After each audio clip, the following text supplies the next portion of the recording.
All right, so my friends, welcome. Complete set review for Lost Caverns of Ixalan. I still have a voice, and we're still going. Did white, blue, black, red, and green's multicolor time. Complete set review. Every single card. Limited. Constructed. We're doing it all. Watch it on YouTube. Hit the like button if you enjoy this content. It's a lot of work to do, so please take a second and support the video. And don't like one, like all of them. It helps a ton. Hit play, hit like every time. Really, really appreciate it. Thanks so much. Go watch videos if you missed if you didn't see them. We got, well, I'll be playing the cards, of course, next Thursday. 10 New Brews Early Access event. I'm pumped. You can see here on the picture. I look very pumped, don't I?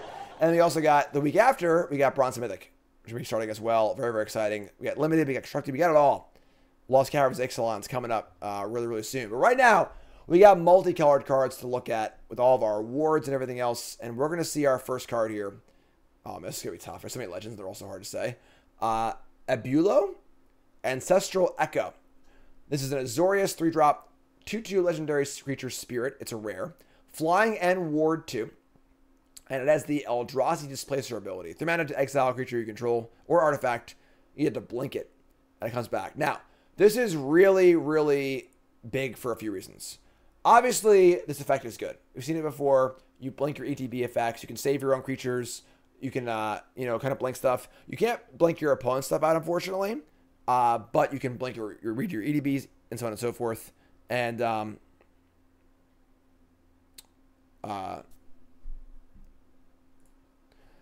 right, so yeah, the card's really, really exciting. Also really exciting about this card is that you can blink your artifacts. And a lot of the spells in this set are just artifacts with ETBs, allowing this card to reuse them over and over and over again, which is quite exciting, honestly, too. So this card's very, very powerful. Ward 2 is nice. It's obviously a rare. You won't see it too much in Limited. When you do it, it'll be very, very good. For Constructed, it's probably just a little bit too small. It does let it cut down, so on and so forth. And then, like, you know, 2/2 flyer for 3 can't really block anything safely. So it might not be good enough for Constructed. For Limited, this card's excellent. And it has some utility as well. Kind of a cool card, fun card for sure. That's cool. Up next is Akawali, the Seething Tower. This is your Golgari Signpost Uncommon. Of course, there's one Uncommon in each color pair, which is supposed to be there to tell you what to do in Limited. For more on this, I'm going to go over that on my Bronze and Mythic channel before Bronze and Mythic goes up. So kind of like the pre-show episode to Bronze and Mythic will be me going over all 10 Signpost Uncommons and talking about the archetypes. Look for that one to go up before Bronze and Mythic does. Probably on that Monday, I believe, the 13th. But we got Seething Tower here. This is a 3 mana 3/3.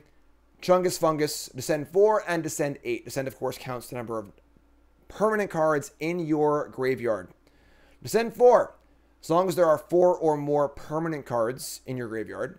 This gets +2/+2 and has trample. So it'll be a 5/5 trample. Pretty good. Descend 8. As long as there are 8 or more permanent cards in your graveyard. Gets an additional +2/+2. And can't be blocked with one creature. So this card's a house. If you're self-milling, this card is going to be an absolute monster. Not hard to make it a 4/4.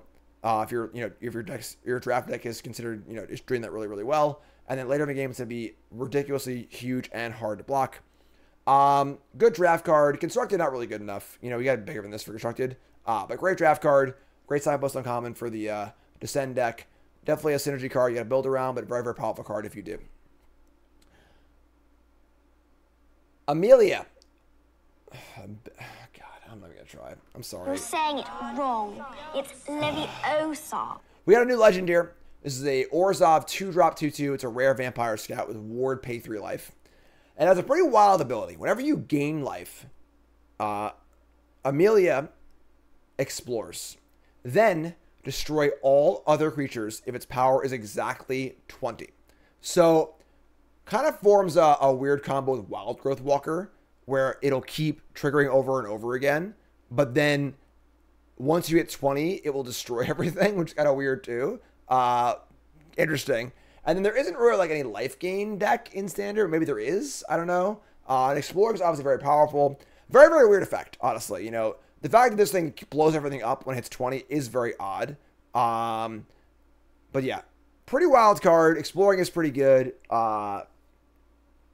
Ward pay 3, pretty good also. I don't know. Resplendent Angel was also reprinted, which is kind of cool. So yeah, I don't know. Card looks cool. Will be combo card. I don't really know, honestly, but looks pretty sweet. Up next is Anam Pacle, Thousandth Moon. Thousandth Moon. We have a Boros 3-drop here. It's a 1/2. Looks a little bit like about Krenko, you know. Whenever you attack with one or more non-gnome creatures, put a +1 counter on this card, then create X plus the most 1 colorless gnome tokens that are tapped and attacking, or X the number of counters on this card. So kind of like a worse Adeline, right? So you play this thing in attack, you get a 1/1, it's now 2/3. That's good, but a little worse than Adeline. If you have some other way to add counters to this, you can kind of like really size up pretty well. And it does size up, so the next time you attack, you get 2 and so on and so forth. The problem is you really care about like the first initial attack and how good that one's going to be. But it's a very, very powerful card if it gets going. And the fact that it doesn't need to attack is obviously good too. So card's good. Yeah, good rare. Playable card for sure. Is a human. Makes artifacts for your artifact stuff. Just a good card. Probably not like good enough, honestly, but pretty good. Bartholomew de Pido. Probably saying that wrong too. If I am, I'm sorry. Really good uncommon. This is the Sunborn uncommon for black-white. We have a legendary vampire knight, and we finally have a sacrifice effect that does not cost mana. Unbounded, no restriction, just sacrifice a creature or artifact, put a counter on this. It's a 2/1. So we have some sort of like, you know, rally the ancestor combo, whatever. We can sack our board to this. That's awesome. Big deal for Historic and Pioneer probably, because I don't think there is. I'm sure there is. Then Dooku Husk maybe? I don't even know. But still a powerful effect. And good card. Sacrifice creatures or artifacts is pretty good. Sacrifice tokens, sacrifice, you know, map tokens, whatever it might be. Pretty powerful card, fun synergy card. Yeah, I mean, not really anything new here. It's just, you know, we've seen this card 1,000 times before, but now you can see a thing. Enables ascend to instant speed, which is kind of cool. Yeah, cool rally card. Probably see playing Historic. Probably see playing Standard. Card's nice. Sunborn is our Boros signpost uncommon. This is a 4/4 for 4, so good stats. Whenever it attacks, you may tap 2 untap artifacts and or creatures you control if you discover 3. Pretty good, actually. You know, tap 2 map tokens or whatever, 2 gnomes, get to discover over and over again on a pretty good sized body. Pretty sweet. Good solid draft card. Not much more to say. Captain Storm Cosmium Raider. So Captain Lannery Storm returns as a signpost uncommon for Is It? Planted for a 2/2 pirate. Whenever an artifact EDBs under your control, put a counter on pirate you control unbounded. This card's great. Possibly playable, constructed, honestly, if there's enough treasure stuff happening. But really, really solid card. Pumps things up, scales well, good body, cheap. Just good, I'll tell you. Nice, kind of like simple here. I'm signpost uncommon. It's really kind of like, you know, simple abilities. Pretty good.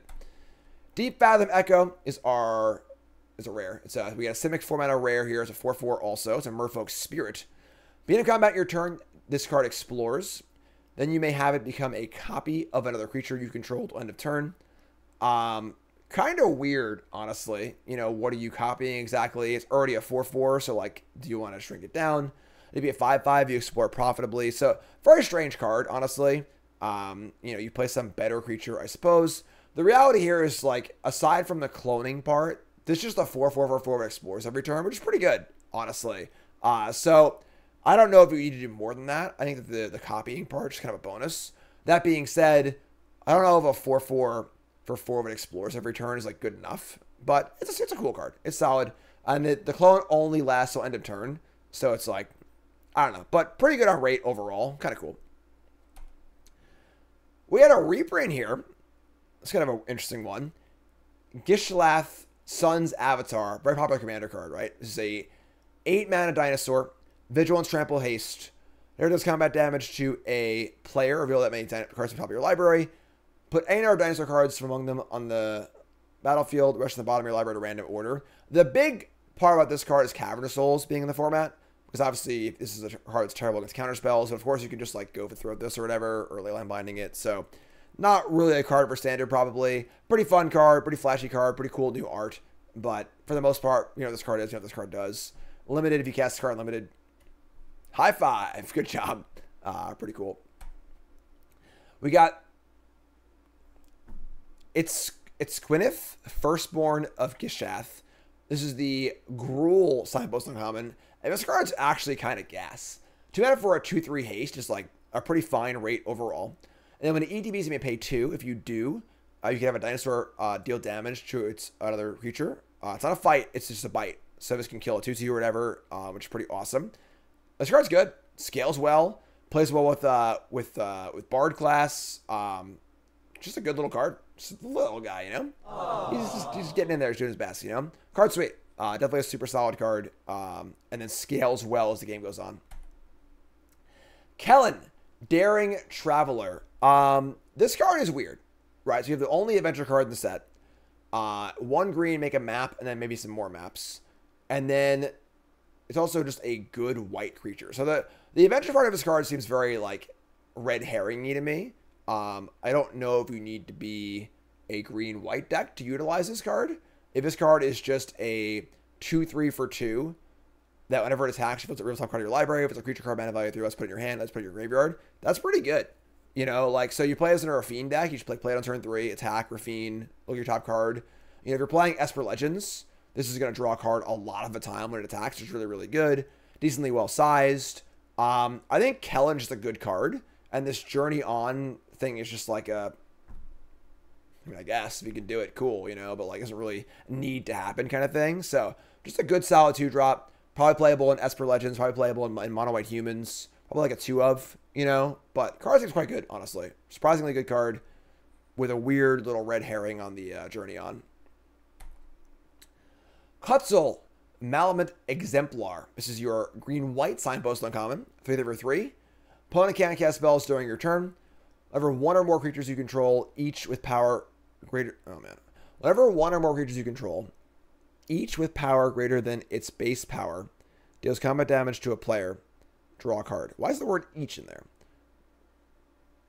Whenever 1 or more creatures you control with power greater than... I don't know, whatever. All right, so basically if you've somehow unnaturally augmented a creature, it will draw a card when it hits your opponent. That's pretty solid, honestly. So if you have plus counters on things or whatever, it is 1 or more, so it's bounded by only one card per combat step.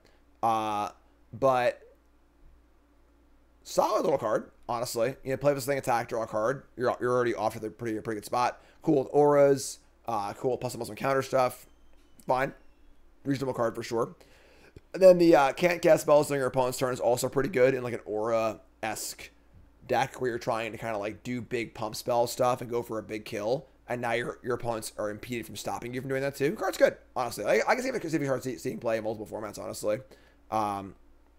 If there's enough, you know, of a want for it, you know. But your opponent's can't cast spells during your turn is pretty powerful. So, card's cool. Yeah, I like it. Good limited, obviously. Master's Guide Mural. So we have a 5-mana Azorius artifact. ETB make a 4/4. So, pretty good card. It has craft with artifact and then 7 mana. So pay 7 mana, exile this, an artifact in your player graveyard, and you get the Master's Manufactory, which is a artifact that just taps to make a 4/4. But you can only use this if this or another artifact ETB this turn. So this is like a synergy payoff for playing artifacts in limited, and a really, really good one at that. You know, 5 mana for a 4/4 is fine, and then you have the upside of like, if you flip this thing, you're making a 4/4 every turn almost. And yeah, it's a good limited card. Nothing really beyond that. I think it's the signpost for... Is this signpost for blue, white, and limited? I don't know. I'm not sure. I thought they're all legends, but whatever. We'll keep going here. It is? Alright, sweet. Then we come to Molten Collapse. And I gotta say, I freaking hate this card.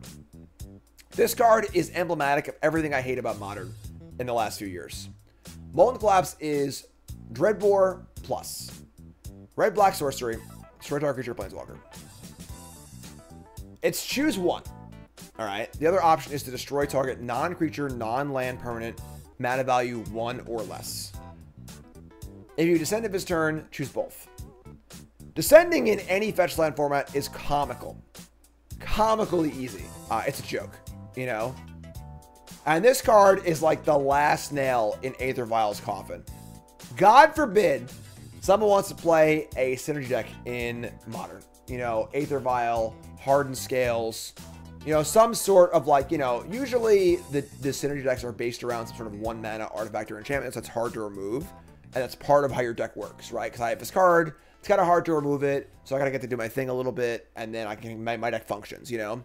And Prismatic Ending, you know, is perhaps the most ridiculous offender, but now I've got Molten Collapse also, and this thing is just gonna be terminate plus kill your most important card so often.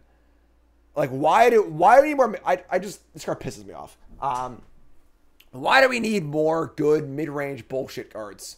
Isn't Magic mid-range bullshit enough? You know, aren't we just like good card multicolored slop in Modern and stuff? I don't even know. So in old formats, I'm pretty off the old formats anyway at this point. So whatever, I guess. But it's pretty busted there. Still a really good card in Standard though, right? This is Dreadbore. And like Dreadbore is like just really, really good. You know, it's a very playable card in Pioneer. Very good in Standard, obviously. This is Dreadbore with upside. It's really good. I don't tell you. I don't love it. Like I don't like the design of the card, but it's really, really good. It kills, you know, Portable Hole in Historic and so on and so forth. It kills enchantments. It's really weird. Yeah. So weird one, folks. I don't know. Definitely a very, very odd card. Probably the best multicolored card in the set. I really hate the design of it. I just detest it. But, yeah. I don't know. It's obviously a very good card. Best in show is what it is. Up next is Nikansley. I can't. You're saying it wrong. The Current Conductor. And this is our sleeper card. This is the blue-green Signpost Uncommon. Obviously, blue-green's all about exploring. This is a Merfolk Scout Legendary 2/3 for 2 mana. Whenever creature you control explores a land card, you may put a land card from your hand on the battlefield tapped. Whenever creature you control explores a non-land card, put a counter on this. I think this card is excellent. Excellent. Whenever you explore, the land goes to play instead of to your hand, which is phenomenal. Because the problem with exploring a lot is you end up with a bunch of lands in your hand you can't really use. This thing just dumps them into play, which is phenomenal. It gets bigger when you get counters. I think Explorer could be a real thing in Standard. There's a lot of good Explorer cards for sure. This card pays you off pretty well. Sleeper card. I think this card is sneakily quite good. It's obviously insane and limited. Really, really good limited card. But even in Constructed, I think this card has a chance. Just a sweet card. Explorer is a very powerful mechanic. And turning into ramp is awesome. Card's great. I like it a lot. Palanis Hatcher.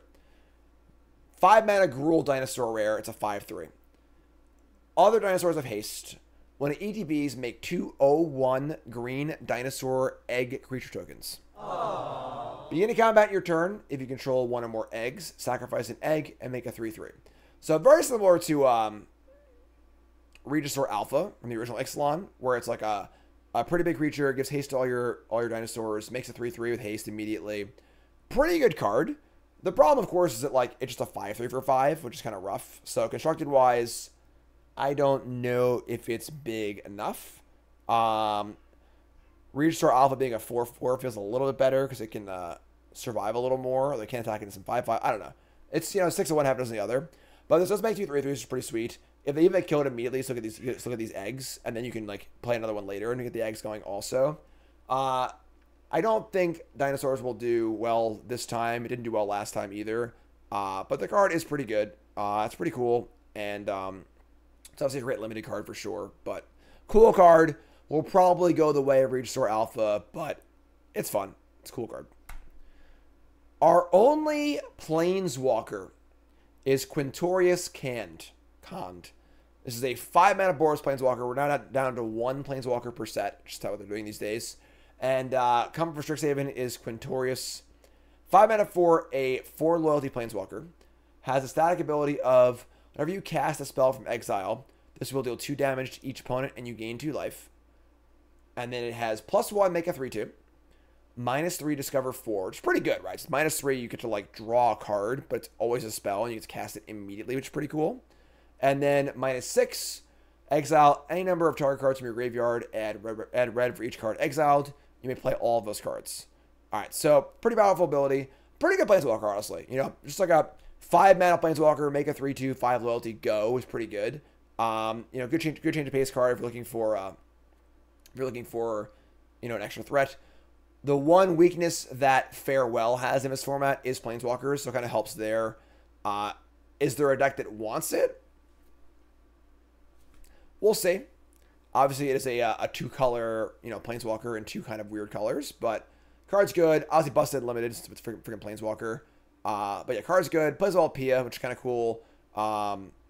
We'll probably see some play in Standard for sure. Card's definitely solid.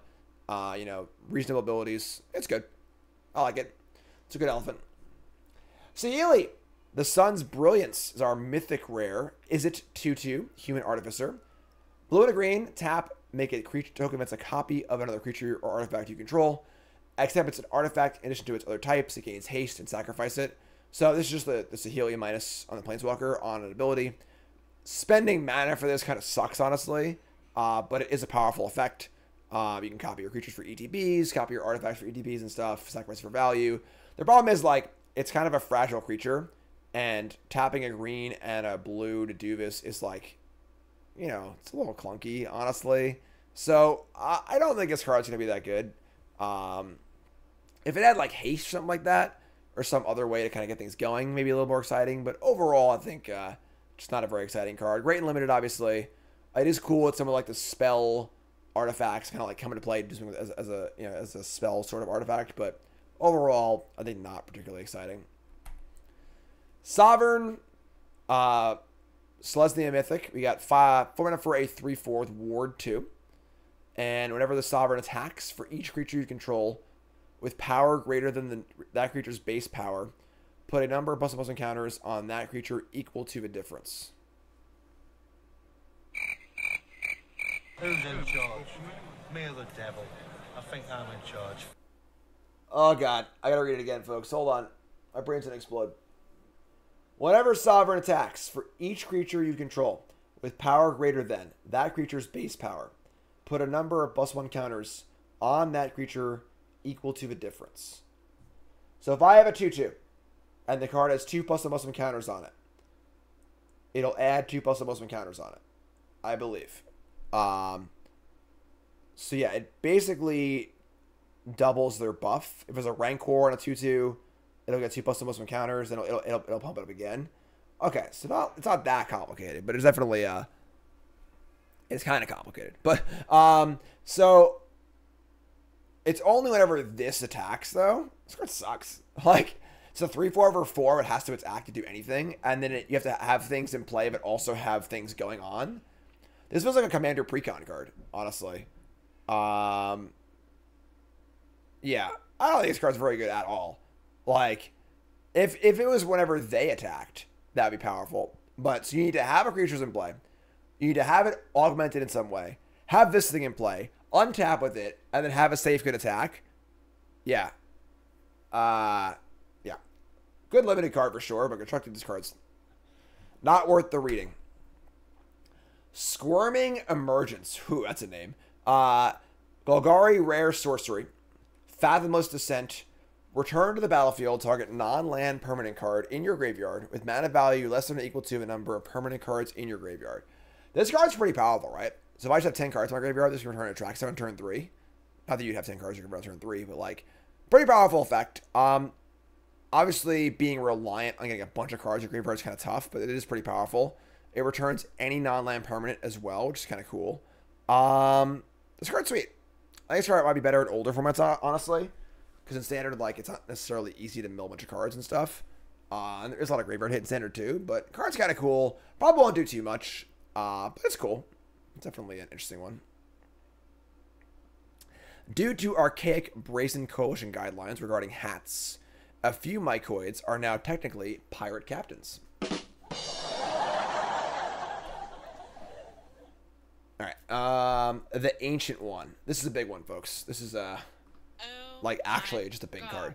Blue-black for a legendary creature, Spirit God. This is an 8/8 for 2. However, it has Descend 8. This one cannot attack or block unless there are 8 or more permanent cards in your graveyard. So, we are getting an 8/8 that can't get into combat. That's still pretty good, though.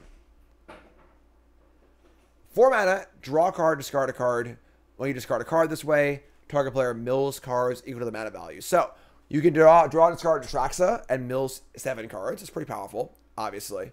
So the draws here are, what can I do with a 2-mana 8/8 besides attack or block, right? So fight rigging comes to mind, obviously. Being able to fight rigging this, you know, turn 2 this, turn 3 fight rigging, bam, that's pretty good. You can fling it, kind of use things like that or whatever. It can crew big things as well. Is any of that good? I mean, maybe. We'll try it, you know. Plays very well with Ob Nixilis. So you can sacrifice it to casualty for 8 and then ultimate Ob instantly, which is also pretty cool as well. So it does a lot of really cool stuff for sure. Are any of those things consistent to be good? Not sure, but it is pretty powerful.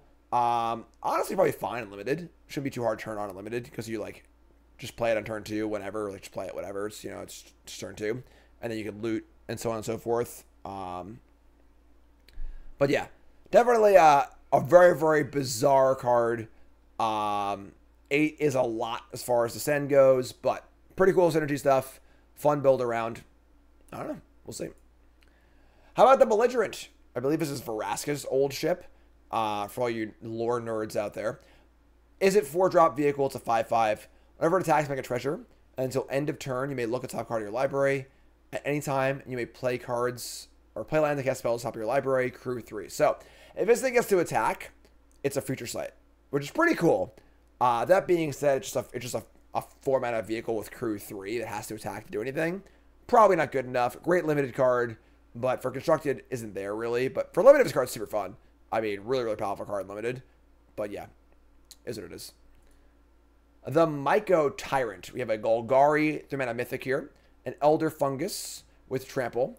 Power and toughness equal to the number of creatures you control that are fungi or sapperlings. At the beginning of your end step, create X 1/1 fungus creature tokens with this creature can't block, where X is the number of times you've descended this turn. Once again, descending is morbid for creature cards. So whenever a creature card, a permanent card is put into your graveyard from anywhere, you just descend it. So you can discard it, you can mill, it can die from play. Does not count tokens, they aren't cards. So if you're sacking some stuff, you can get some tokens, then it grows. Pretty weird card, honestly. If you're self-milling, this card's pretty good also, because you get to, say you mill 4 permanents or whatever, you get 4 tokens. Pretty powerful. But yeah, kind of weird build around. Probably a little too iffy, but pretty fun. Pretty cool card. Not sure, honestly. Great limited, I think, because it shouldn't be too hard to just, like, get a few tokens off this thing, but yeah. Self-mill for sure. Pretty cool. Ukbenbach. The Great Mistake. Deir, 5-mana 6/4 with Vigilance and Menace. So already way off the charts on rate when it comes to limited. Descend 8. Pay 6 mana to return this from your graveyard to the battlefield. The finality counter on it. Only if you have 8 or more permanent cards in your graveyard. Otherwise, a sorcery. This card's bonkers unlimited. 6/4 Vigilance Menace is great for 5 mana.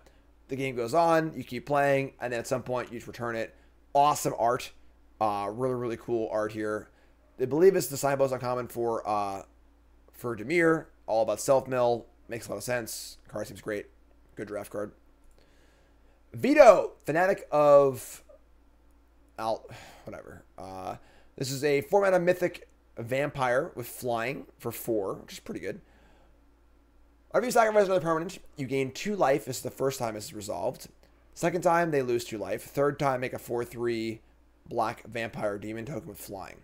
So, you stack 3 things during a turn, you get a token. So, kind of like a weird reverse Omnath, honestly. Not necessarily an easy thing to do in Standard. Sacrifice 3 things in 1 turn. But it's a 4/4 for 4, which is fine. I suppose, you know, if you're anviling or doing things like that or whatever, it could be a thing. I don't know. Cards seems kind of sketchy. Just like a 4/4 for 4, which isn't very good. I don't know. Great limited card. Probably not really there constructed, but fun thing to work towards. Whale of the Forgotten. It's a trap! Our trap card, folks. This is a Deir sorcery with Descend 8. You choose 1. If you have 8 or more Descending cards, you can choose 1 or more. We have Unsummon, Boomerang, whatever. Discard a card. Or, what's it called? strategic planning, right? So all three of these aren't really good enough. You know, I guess like strategic planning for black blue isn't that bad, but it's not great, honestly. And then we have discarded cards, whatever, bounces, whatever. Descending is like pretty damn difficult if you're playing with spells also, and it's just a spell. So like, what deck are you playing that has a bunch of cards in the graveyard that wants to bounce things or make your opponent discard a card or just look at cards? You need to self-mill a little bit, but like, what is this card even doing? Like, what's your ceiling here? You know, your ceiling is like they have no cards in hand. You bounce their best permanent, they discard it, and you like draw a card. That is the ceiling of ceilings. But aside from that, like, it's just so, you know. So as an instant, it helps a lot. You know, now your bounce spell's better and the card draw's better. But it's a sorcery. I think this card just stinks. Just PU. PU stinks. People were talking good things about it, and I think they're wrong. Don't like this card at all. Pretty eh. Zoyoa, Lava Tongue. This is, I believe, the Rakdos Signpost Uncommon. This is a 2-mana Goblin Warlock for 2 with Death Touch. Beginning of end step, you descend at this turn. Each opponent may discard a card or sack a permanent, and then they take 3 if they don't. So for some reason, like that weird like discard a card, sack a permanent, or take 3 mechanic from what, like Theros or whatever is back. I don't know why. Fine card though, obviously not hard to descend. Kind of what Black Red's all about, and then has some good value in limited. Constructed, no, but fun limited card. And that's it. Best in show to recap was Molten Collapse. Our sleeper card was the Current Conductor, and our trap card was Well Forgotten. There is no Bombin Common because there are no commons in the multicolored section. Call us next, folks. A lot of cool lands in there. Very, very excited for that. Like, comment, subscribe on YouTube. Leave a comment. Do things. Let's go.